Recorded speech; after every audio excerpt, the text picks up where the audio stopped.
This episode is brought to you in part by Letterboxd. Right now, listeners of our show have the chance to win a free 1-year pro account upgrade or extension on Letterboxd. What is Letterboxd, you say? Letterboxd is a social network for film lovers that lets you track, rate, and review the films you watch, follow other members to get recommendations, publish lists of films, and plenty more. Letterboxd is free to use. Doesn't cost money, doesn't even cost love, doesn't cost friendship, and it doesn't cost dignity. In fact, you gain dignity by using Letterboxd. But a pro account provides additional features such as a customized summary of your past year's viewing.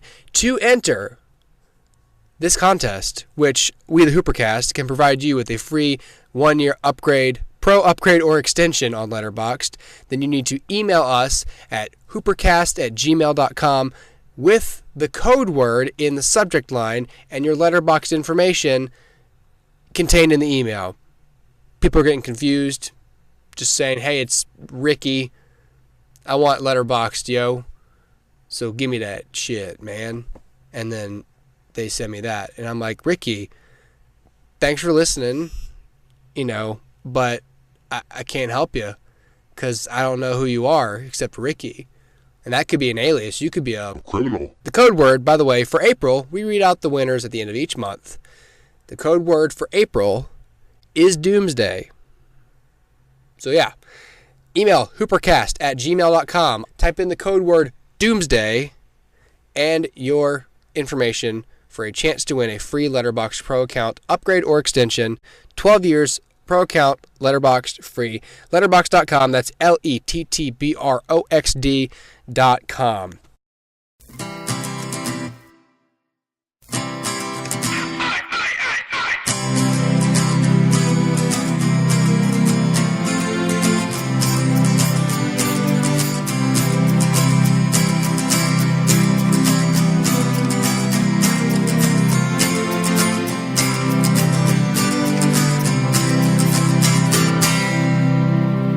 Hi everybody, welcome to episode 121 of the HooperCast. Hello Dustin. Hello Hooper. You're waving all down there. Your waving hands. And your whispering eye. What is that from, Whispering Eye? That sounds so familiar. I'm not sure. Okay, we already have to Google something. We already have to break the show. The Whispering Eye was like an innuendo, or it was meant to be an innuendo, like with my whispering eye. Yes. Damn it. All right, whatever. I know there's a lot of stuff I'd like to say. Whispering eye. So if you get a chance, give me a call back, and we can see each other. I'd love to see you. And our whispering eye. And your whispering eye. All right. Bye. Whispering eye. It means vagina. It means vagina. Classy move, man. It means vagina. Yeah. Anyway, we're here on video because we just felt like it. And that's how we do things now. We do the podcast when we want, and we do video when we want. Yeah, Today it's our prerogative. Yeah. It's my prerogative. That's a song, too. Yeah. I'm just creating so much more work for myself. Yeah, pretty much.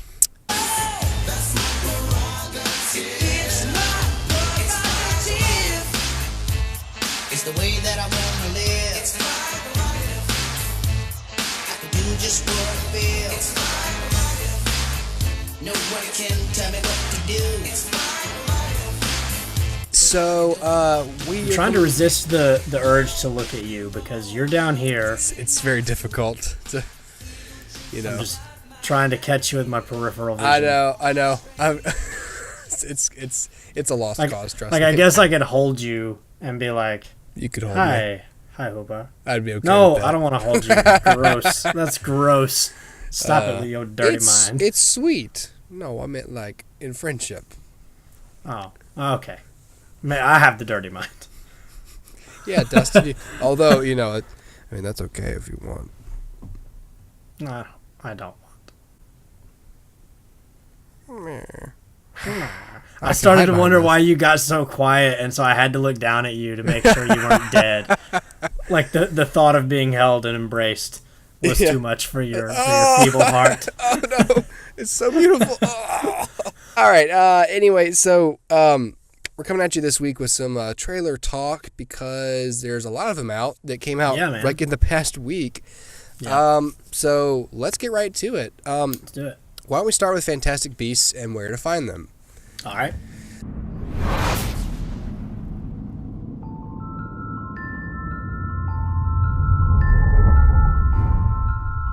You're an interesting man, Mr. Scamander. Just like your suitcase. I think you're the one, you have a lot more inherent interest in this movie than I do. I do. But I must admit, I saw this trailer and my interest really jumped up. Yeah, went way up. I've sort of not had it with Eddie Redmayne lately. I just watched The Danish Girl, though. So every time I see him, I'm just kind of like, he's wearing panties under that coat. I don't think I've seen him in anything. Well, he's a good actor. I mean, he just has strange features. He just has odd features.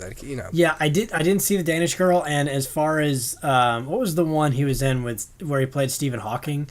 I wanted to see that, but I never got around to it. Damn it. I don't remember what that's called. It's something kind of like hokey or something, like the science of love. The theory of everything. The science of love sounds way better. Of love. The science of love. Yeah. Yeah, and apparently and I saw Les Mis, he's in that. I mean, he's a good actor. Yeah. What anything in particular strike you about this new trailer? First of all, the name drop of Dumbledore I think is really interesting, and whether or not they've got Michael Gambon. I mean, this movie is so far so long ago, you can't really have Gambon play Dumbledore. Yeah. So unless they do some what they should do is do some crazy mocap to bring Richard Harris back to life. Oh man, wouldn't that be like a mind bender? Oh, that'd be insane. But Harry. That's what he sounded like. That's it is. He basically whispered everything. Of Richard. I just said Whisper Harris. Whisper Harris. Yeah. That's his new name. He just sounds like he sounds like a window that's not shut. Yes, in the winter he time. Sounds like Voldemort when he was the Volda fetus is being carried by Wormtail. Everyone will proceed to their dormitories immediately. He's not dead. Innocent until proven guilty. Severance. Severance. Severance. Severance. Severance. Severance. Yeah, no, the name drop of Dumbledore was cool. Yeah. And I thought a great way to kind of connect it for those who are a little less in the know of what this is. And then I thought everything, all of the fighting stuff, all the action set pieces looked phenomenal.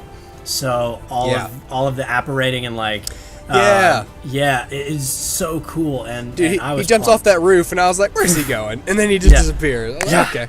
That's awesome. And then to see some bigger names jump in here too, like Colin Farrell. I think that's really cool and a great way to keep that franchise kind of feeling as A-listy as it is. Because if you went super unknown with everything, I don't think it would feel like Potter anymore. Well, and there just wouldn't be as much interest to people like me who are sort of on the fence about, do I want to invest in this? And then I got to tell you, I saw Colin Farrell. I'm a fan of Colin Farrell, and so I'm always just And then I saw a couple more people. Right, exactly. So I feel like that's a good move. I like the fact that they're reusing and remixing the Hedwig theme.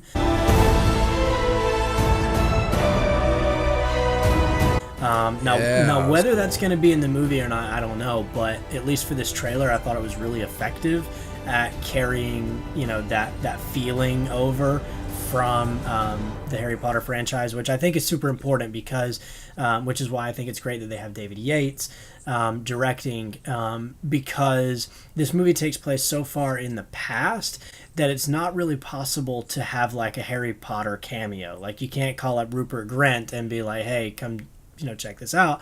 So the only real definitive way to do that, and like we were saying, even with Dumbledore, an older character, you pretty much have to recast to put him in the movie.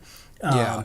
So the idea is that the only real way to connect the two is gonna be to carry it over through like the visual style and the music. And so they seem to have nailed both of those things, and yeah, I'm super on board with it. I think initially sort of our discussions last time, Hooper, were more like, you know, should this exist? Is there a story here to tell? And that remains to be seen, because this teaser trailer doesn't really tell you much about what the story is going to be. It just gives you a good idea of set pieces and style and tone. So I feel like we're still sort of in the dark about what this even is about, and especially if it's going to be a trilogy, the idea is, you know, what is it? So I think there's still room to sell people on it or to lose people on it, honestly.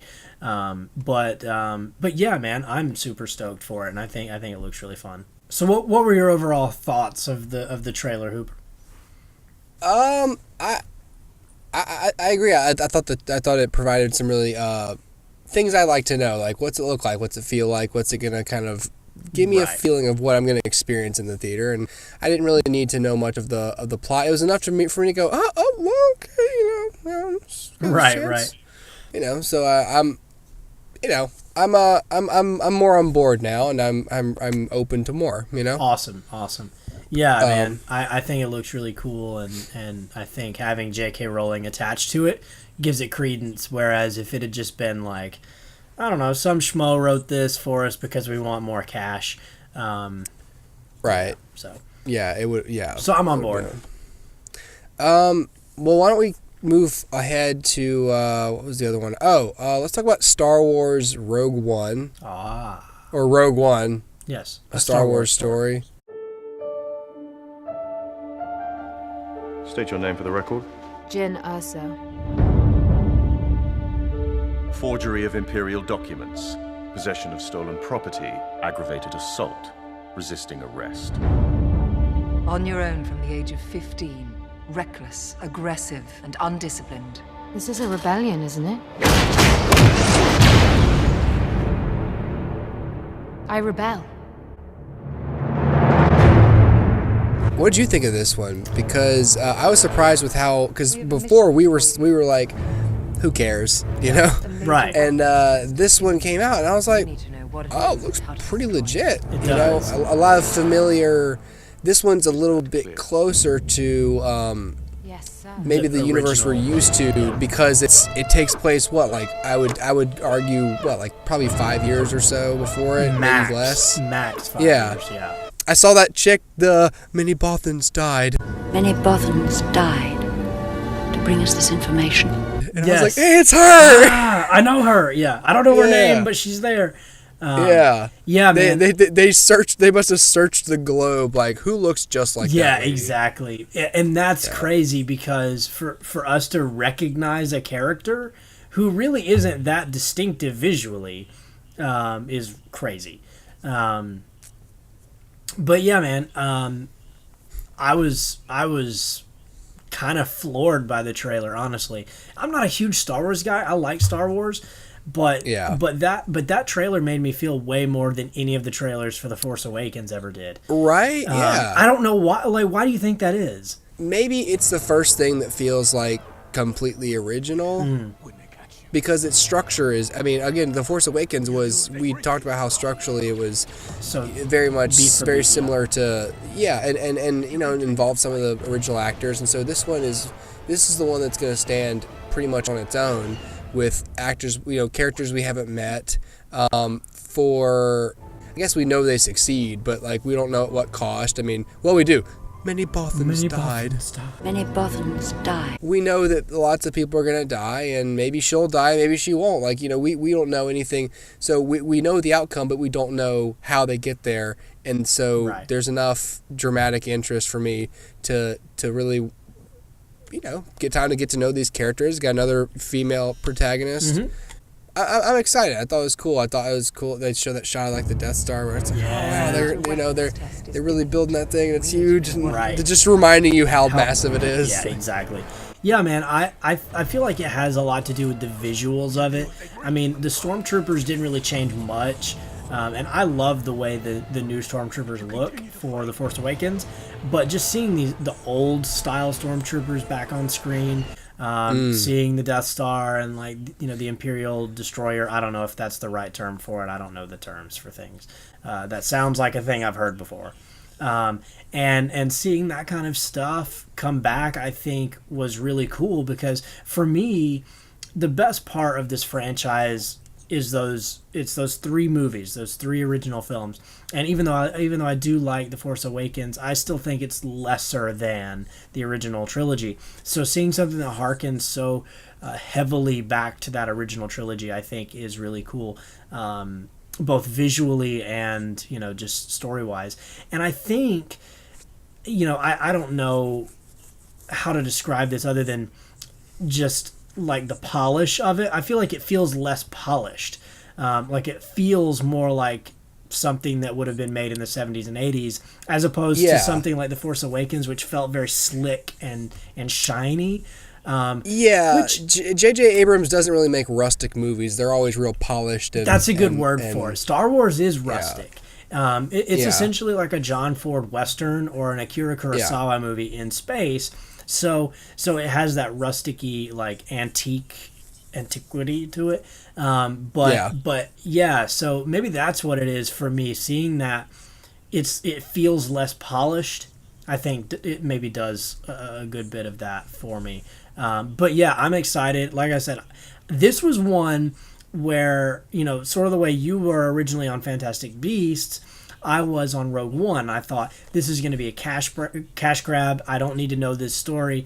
And it's clearly, to me, just a way for them to market Darth Vader again. Like, how can we sell more Vader toys? We make a movie with Vader in it. And it's pretty clear from that teaser that Vader is going to play some role in it. At the end, I watched the last second of that trailer 800 times. And I'm pretty sure you can hear Vader's breathing. It's sort of like just an inhale. It's not that, not the exhale. It's the inhale of it. And then towards the end, at the end, when over the logo, it plays the Force kind of theme, and then under it is this weird bassy, the Imperial March. So what will you become?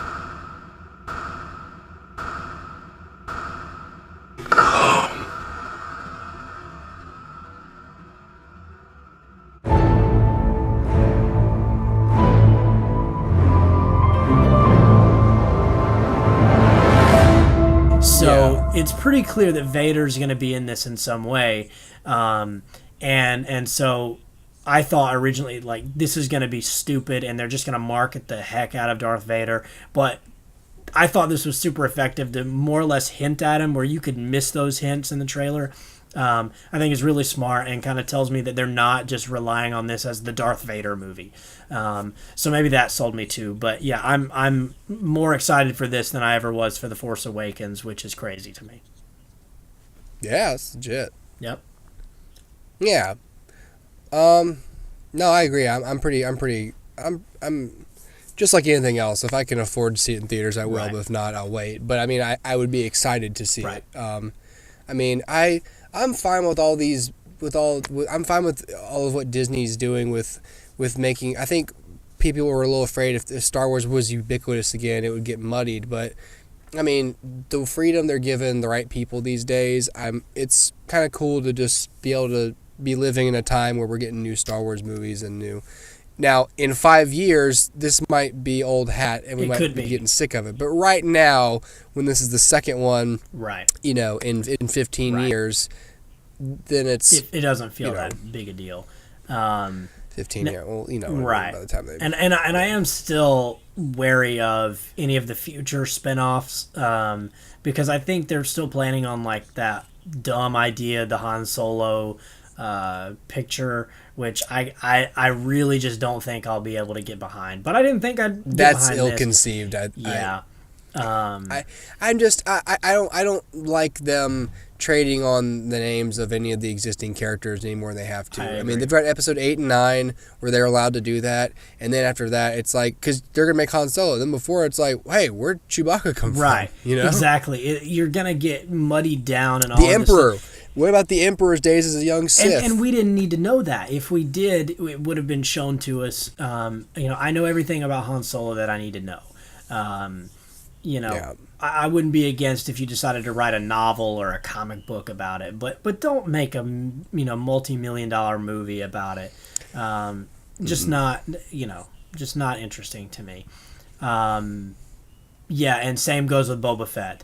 Boba Fett's probably the most overrated character in cinema history. I have no reason to ever look forward to a Boba Fett movie. It's because he's such a blank slate. People are like, oh, he's mysterious. He's a badass. Like, no, Yeah, and I'm he's mysterious like, no, because he's underwritten. He's literally there to die. Yeah. He dies, y'all. Doesn't do Like, do anything. not really. What does he do? All he does is like haul Han Solo in.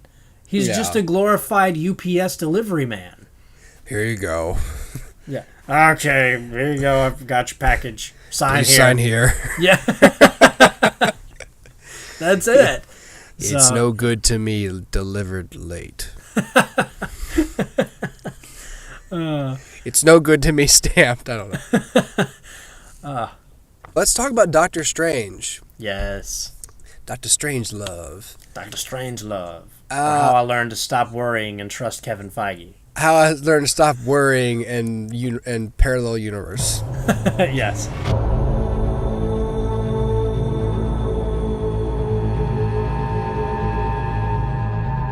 You're a man looking at the world through a keyhole. You've spent your life trying to widen it. Your work saved the lives of thousands. What if I told you that reality is one of many? The feeling I got right off the bat, like visually, that it reminded me of was Inception. Yeah.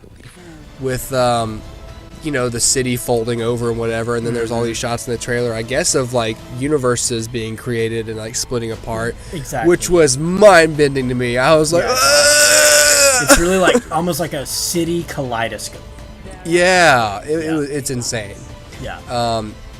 I was about to ask you what you thought of the trailer, but I mean, I know. I mean, it was visually, my mind was blown. It's awesome. I mean, literally, like almost everything about the trailer I think works, and I don't have to see anything else from this movie. Teach me.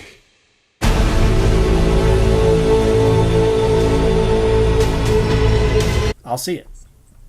I was going to anyway. Exactly. That's the thing. Like, we're already on the track. They don't have to impress me with this trailer, but they did. Yeah, exactly. I'm real excited to see Benedict Cumberbatch, and they just have a lot of good actors in this movie. They got Benedict Cumberbatch. Yep. Chiwetel Ejiofor is in there for like a split second. Yep. They got bald Tilda Swinton in there. Yeah. And then they have Rachel McAdams. And then they had Benedict Cumberbatch's ghost. Yes. Did you notice, by the way, this podcast callback, did you think of Jackie Chan Adventures when he astral projects? I did not, but I should have. I'm thinking of the sheep talisman. Oh, that's awesome. Yeah, man, dude, I was on board for this whole trailer. I'm not going to say that it's bad, but I'm going to say it was super jarring, though, to hear Benedict Cumberbatch speak in an American accent. I know. I can't say that it's bad. It's literally just one line that I heard. It's fine. This thing, he does it well, but I'm always just like, oh, but just be British. Right, exactly. I didn't expect him to do an accent for the movie. So for me, like, I was listening to it and I'm like, oh, there he is. And I was like, whoa, he's doing like a house impression. Because that's what it sounded like to me. It sounded like all of his lines are going to be dubbed over by Hugh Laurie. But yeah, man, I was on board for the whole trailer. I thought it looked really cool, and I think that the more like magic-y, sorcery kind of thing is a super cool addition to the MCU. And I don't know why there haven't been more of these movies anyway. I mean, the only thing I can think of is like maybe Constantine, which I never even saw. That was sort of, in the realm of magic. But all of this stuff has always been super cool to me. Doctor Strange, Dr. Fate over on the DC side. Like all of this stuff is so cool because it's like visually you can do anything.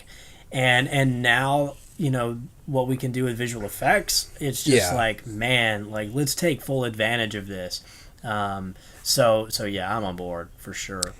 Yeah, and I think it's probably a shoe-in for best visual effects. Oh my god. So yeah, just saying. Yeah, definitely excited for Doctor Strange. Yep. Let's talk about Suicide Squad. Yeah, something we're less excited for. The one trailer out of all of this that makes us cringe. I don't know what this was. Here's what's bothering me about Suicide Squad lately. Before we get into like the trailer, okay.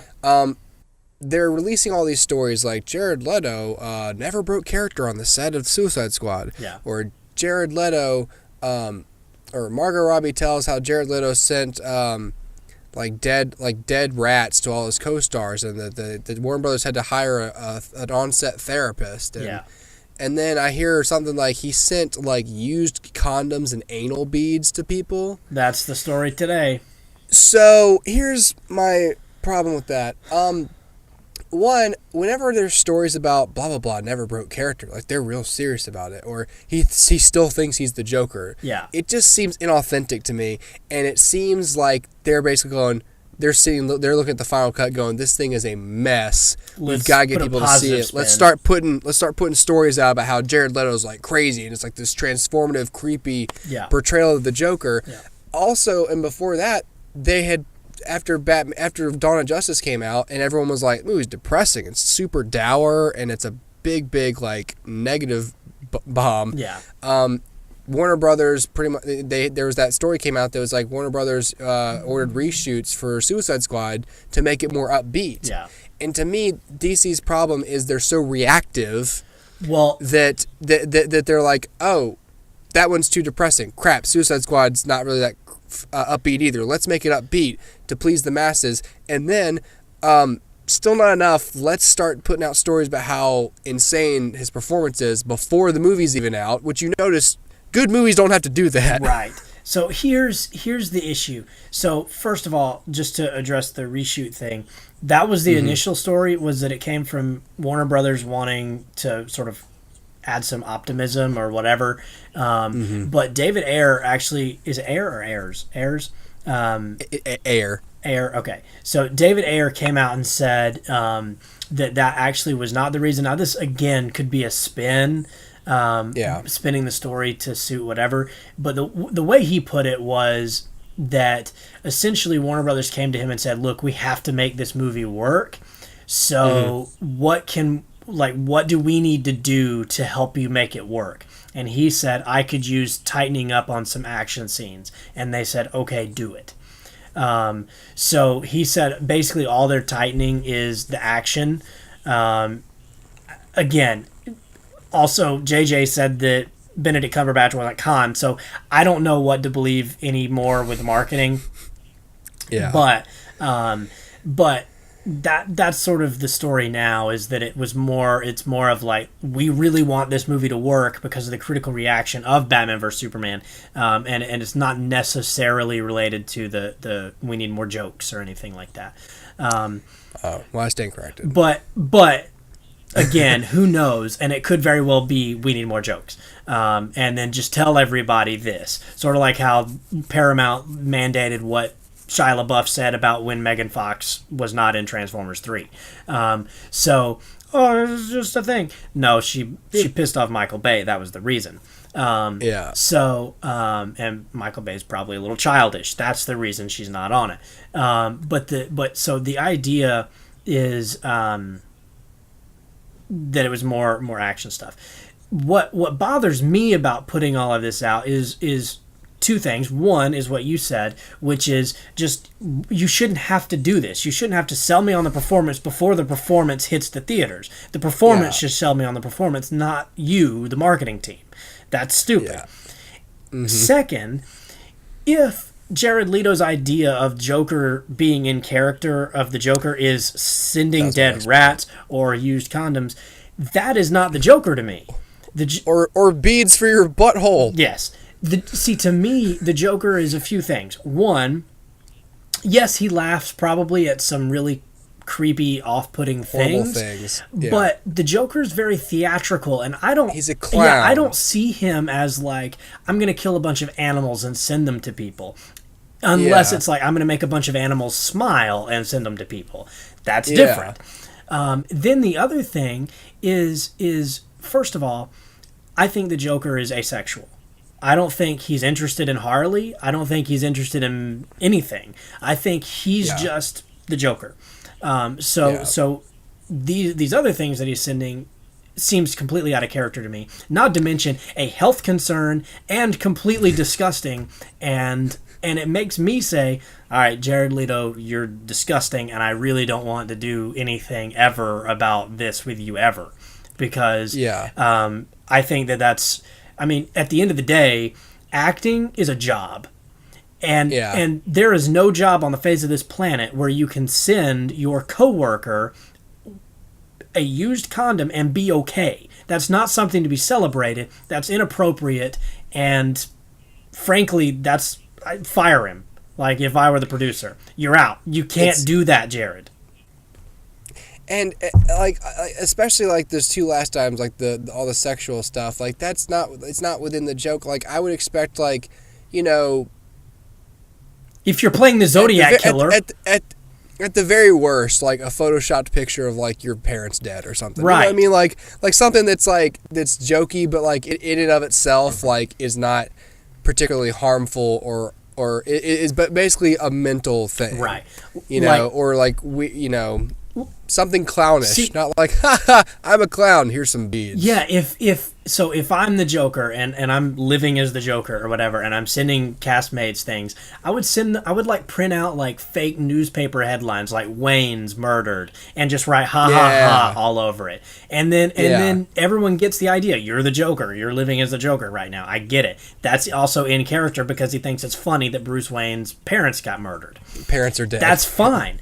But this, just the sexuality of it, I think, is completely off-putting and makes me not want to see this movie at all. No, it's gross. Let's talk about the trailer. Okay, yes. Sorry, that's a whole nother topic. Yeah. Method acting to me is ridiculous. And anyway, so the trailer. This is the deal. You disobey me, you die. Try to escape, you die. You got a boyfriend? You irritate or vex me, I'm known to be quite vexing. I'm just forewarning you. you die. If they get caught, we throw them under the bus. The trailer to me isn't a bad trailer, and I certainly have more faith in David Ayer than I do in Zack Snyder to produce something that's watchable and entertaining. I'm still concerned that these characters aren't going to feel like the characters that I know, and that's what put me off so much about Batman vs Superman is I didn't feel like when I left I had seen a Batman movie or a Superman movie. So I feel like when I see Suicide Squad, they better nail the Joker, and they better nail Harley Quinn, and they better nail Deadshot and Killer Croc, and make me realize like these are the characters that I grew up with. And then the characters I discovered later, like Katana or, I don't know, whatever, Rick Flag, like you'll have to work a little harder on those because they don't have the inherent like nostalgia that the Joker has. But herein lies the problem. During this trailer, honestly, my hat's off to Margot Robbie. I think she's doing the best she can. But my problem is that Jared Leto does not seem like the Joker. Not visually, not in his performance. The laugh does not sound at all like a Joker laugh to me. Nothing about anything when Jared Leto is on the screen seems Jokerish to me. The tattoos are stupid. The neon hair is ridiculous. The bleached skin bothers me. And his wardrobe is completely out of character. He's not even once wearing a purple suit, which I know sounds like I'm nitpicking, but I'm not, because that's a visual staple of the character. Dude, he reminds me more of like Jim Carrey's The Mask than he does the Joker. Like his grill disturbs me. Yes. his chrome grille, and he's driving a flashy purple Lamborghini. Yeah, which I don't feel like the Joker would drive. I don't either. The Joker would drive. He would drive like an old beat up clown. Yeah, car, or like an ice cream truck or something. Like that's the Joker. Yeah. It's like childish and creepy. Not a super expensive Lamborghini. I don't care. Yeah. Anyway, I never thought of the Joker as like, obviously he's like a criminal, but I never thought of him as like so flashy rich that he actually owns a very conspicuous vehicle. Right. And that's the thing. Like there's a part like where the Joker's wearing a tux and like, you know, white gloves, and that's fine. The Joker's been drawn like that before in comics. But you know, all of these things where he's wearing like a crocodile, like an alligator skin, black thing. Isn't that offensive to Killer Croc, by the way? To wear I don't know what they're doing with Killer Croc, if he's actually legit like part croc or if he's just like a dude with a skin condition. I don't know. But yeah, man, it's just the whole thing. Anytime Jared Leto is on screen, I just cringed. And I challenge you guys. I don't know what episode it is, but there's an episode where the news broke of the HooperCast, where Jared Leto was the Joker, and Hooper and I were both like, yes, and because on paper that sounds like such a good idea to contrast Ben Affleck's bulky, ridiculously grizzled Batman with this like, you know, buffoon, thin, like frail almost Jared Leto. My thing was I felt like him being a musician, his vocal range would be a particularly good use to the Joker, and from what I can tell, he sounds just like Heath Ledger. Hits one note. He's like, I'm gonna and then his laugh is which is more like a penguin laugh from the Adam West. So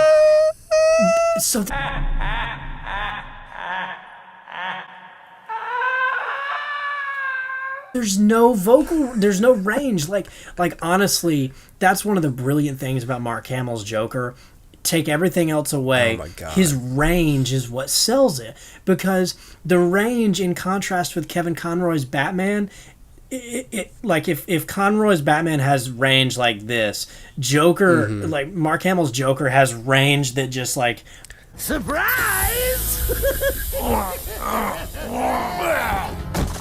You fell for the old sick Joker gag, Batman.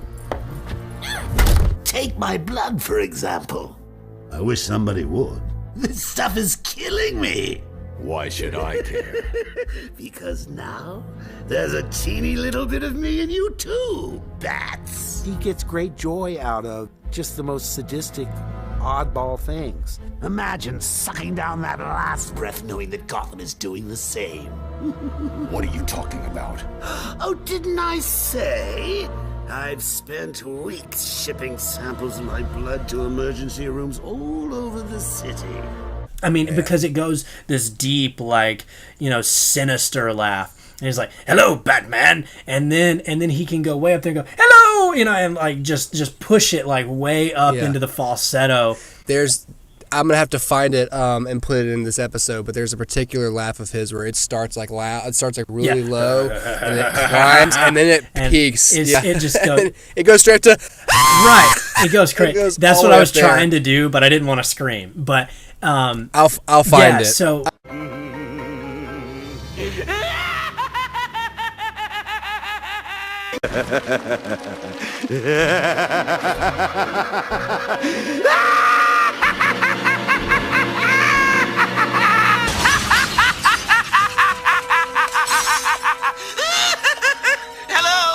Hello, operator. I believe my party's been disconnected.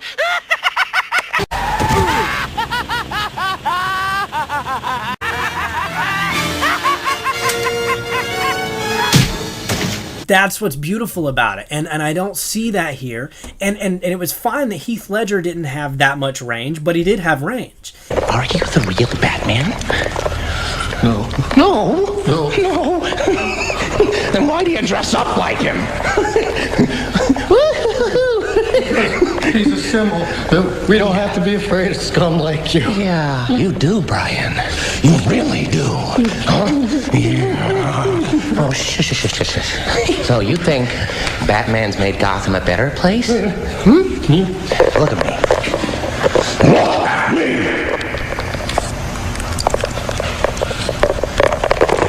You see, this is how crazy Batman's made Gotham. You want order in Gotham. Batman must take off his mask and turn himself in. Oh, and every day he doesn't, people will die. Starting tonight. I'm a man of my word. And I don't see that here. Jack Nicholson had range. Cesar Romero had range. But I see a flat staleness to Jared Leto's Joker, and that's super depressing. Not to mention, he just does not look like the Joker. Like any incarnation of the Joker that I identify with, that does not look like him. And I can even deal with Harley not being in the Jester costume. I can deal with whatever. It's just even in the little bits that she's in, even though she's not doing her, Arlene Sorkin, it feels a little bit like Harley in a way that Jared Leto never feels like the Joker. So yeah, I really don't know what to expect here, because I feel like on paper, like you take everything away and just ideally cast it, and I would probably be really digging this trailer. But it's that Jared Leto performance that's really gonna take me some time, and as much as I want to love the movie, which I do want to love the movie, especially after Batman vs Superman let me down, it's gonna take me a long time to get used to this. Just go watch the animated series. Yeah, man. Which I'm in the middle of doing actually right now. It's so good. Yeah, it is. To me, it's still the best adaptation. I just saw the episode. I don't know if you remember this. The Gray Ghost episode. Yeah, with Adam West. It's so good. It's oh so my cool. God. Yeah. I love how at the very end he's like, I used to watch The Gray Ghost with my father. And he was always my hero. I was like, oh, it's so good, such good writing. It's so good. It's such a great way to use Adam West in that series too. I know. Yeah. I know. The great thing about watching on Amazon too is you can tap the screen anytime and go, who is that? And it has like the cast up there already. Like, oh, it's Adam West. I knew it. Well, not like I needed a thing to tell me who Adam West was. Yeah. All right. Well, that's gonna be it for this week. Yeah. So tune in next time for other stuff. I think I'm gonna be real spotty soon because essentially any single day now my son could be coming. So the next time you have us might be for Civil War probably. In the meantime, we'll either have nothing or we'll have a couple prereqs for you guys. Yeah. But I should really be home right now instead of doing this. So I'm gonna go do that right now. Yes. And so next time you see me, I will have 2 children instead of 1. That's yes, crazy to think about. It certainly is. It certainly is. Yeah. Awesome. All right, Dustin. I see Hooper. you in your freshly showered hair and your gray and dark baseballish looking shirt later because I can seize you. You can see me. It's Nightwing. Oh, it is? It is okay, Nightwing. It's below frame. I couldn't, yeah. Oh, okay. Yeah. All right. Goodbye, everybody. Goodbye, everybody.